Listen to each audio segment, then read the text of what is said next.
Welcome to The Explainer. Today, we're digging into a recent talk by Sandeep Maheshwari where he makes the case for an impending financial crisis.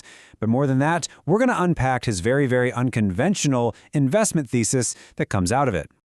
Right out of the gate, he starts with this really powerful statement. The whole idea is that our financial stability is pretty much the bedrock of our mental well-being. So you can see this isn't just about charts and numbers. It's about something much more fundamental to our lives. That's why this is such a critical topic. And that leads to the big question, really the one we're going to investigate today. He's saying a crisis is already here, but in a world that's just flooded with misinformation, how do you even begin to find out what's really going on? So let's dive in and follow the path he lays out. Okay, so first things first. The argument is that before you can find any kind of clarity, you have to understand why the usual places we get our information are so unreliable. You've got to recognize the fog before you can even think about navigating through it. Now, his claim here is pretty bold. He says these channels aren't really news platforms, they're advertising platforms. Their goal isn't to inform you, it's to get a reaction out of you. Fear, excitement, anger, you name it. Just as long as it keeps you watching. Your attention, that's the real product being sold, not the information. And this is where it gets really interesting. He makes this critical distinction, right? There's the information that's just passively pushed at you every day. It's driven by someone else's agenda. And then there's the information you actively go out and find for yourself. One path, he says, leads to total confusion. The other, well, that's the path to clarity. So if we can't trust what's being shoved in our faces, what's the alternative? I mean, what are we supposed to do?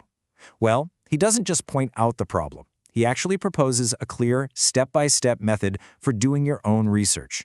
So here's the process he lays out. The key is to use AI not as an oracle that gives you answers, but as a really powerful research assistant. You ask it those big, fundamental, what is questions. You demand that it only gives you data-backed sources. And then, and this is the most important part, you go and check that information yourself directly at the source.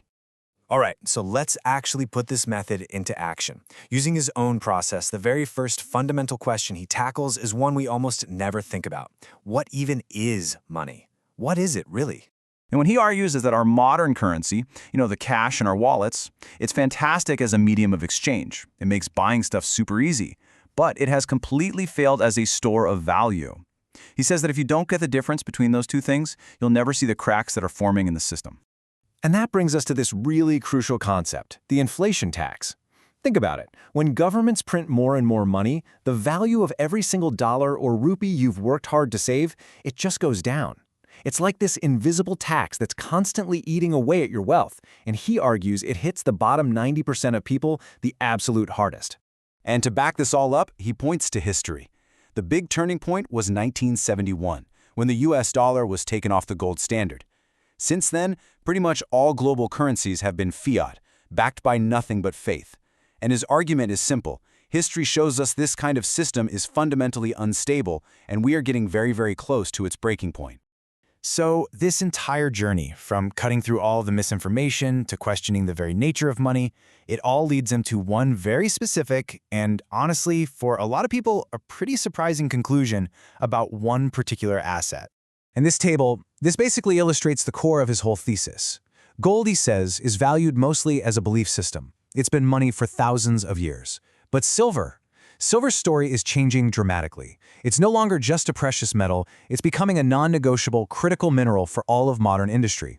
The demand for it is inelastic, meaning industries have to buy it, no matter what the price is. And we're not just talking about some niche uses here. The source states that silver is the single best thermal and electrical conductor on the entire planet. That makes it absolutely essential, irreplaceable, really, for almost every single piece of future-facing technology we're building. Now, he then points to what he calls this massive disconnect in the market. He argues that the price of silver, you see, is artificially held down by a paper market, where for every 1 ounce of actual physical silver that exists, there can be as many as 400 paper contracts being traded on top of it.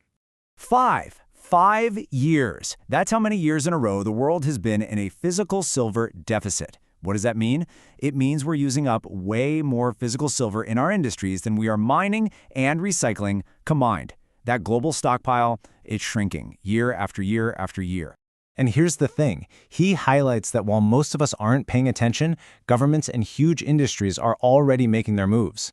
They're officially declaring it a critical mineral, they're controlling exports, and they are stockpiling the physical metal. There's a global scramble for silver happening right now, mostly under the radar. And so he doesn't end with a command telling you what to do. He ends with a question. It's the exact same question that started his own research journey, and he basically leaves it as homework for you. The point isn't to tell you the answer, but to invite you to start your own investigation. Because, as he argues, in a world that feels increasingly unstable, maybe genuine understanding is the only true form of stability we can find.